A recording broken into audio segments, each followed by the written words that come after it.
I woke up to chaos. My fence ripped open, my garden shredded, and a roaring excavator chewing through the land my family had protected for generations.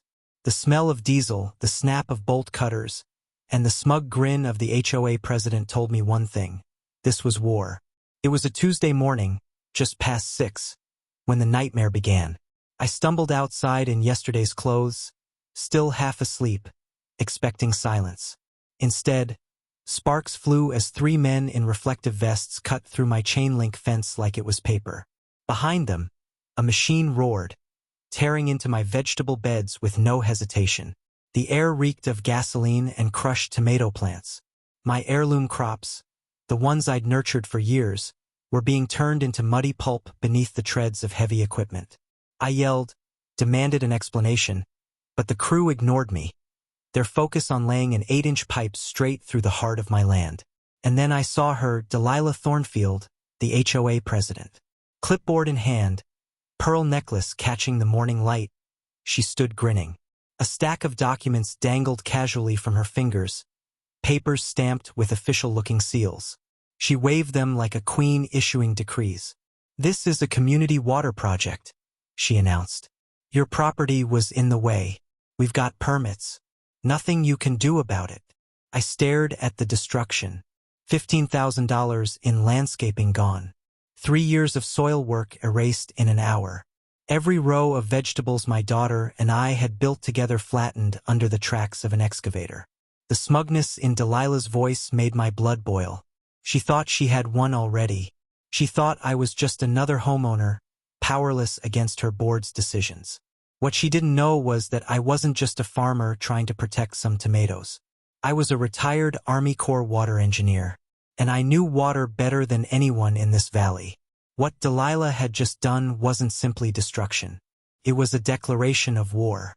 My name is Marcus Blackwood, 52 years old, retired after 23 years with the Army Corps of Engineers.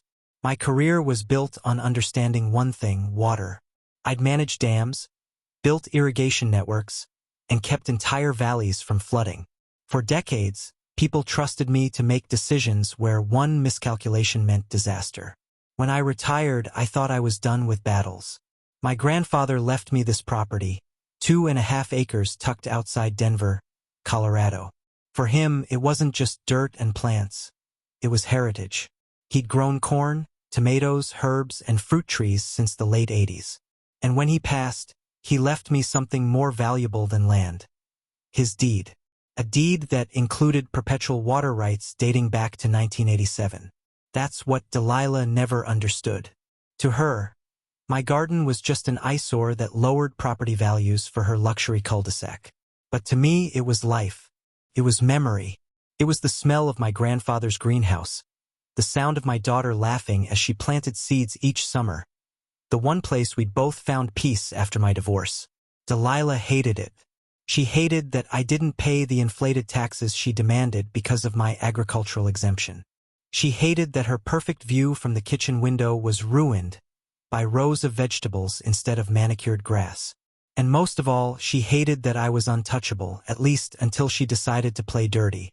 She thought cutting through my fence and laying a pipe would scare me into surrendering. But she'd picked the wrong target. Because unlike her, I knew exactly how fragile Pine Ridge's water system really was. I stormed toward the excavator, waving my arms, demanding they stop. Delilah didn't even flinch. She shoved the stack of papers in my face. Permits with city seals, approval stamps, signatures. "See? Everything's legal," she sneered. "You're interfering with municipal work. Step aside, or I'll have you cited." I scanned the documents quickly. Something felt wrong. The seals looked official, but the formatting was sloppy. Wrong font. Missing details. My gut screamed fraud. But before I could argue, the crew had already buried the first length of pipe. "You can't do this," I growled. Delilah smirked. "Watch me." Within minutes, my fence lay in twisted heaps, my irrigation system mangled beyond recognition. One worker handed me an envelope, a formal notice from the HOA. It declared that I was in violation of community aesthetic standards and warned that further resistance would result in daily fines.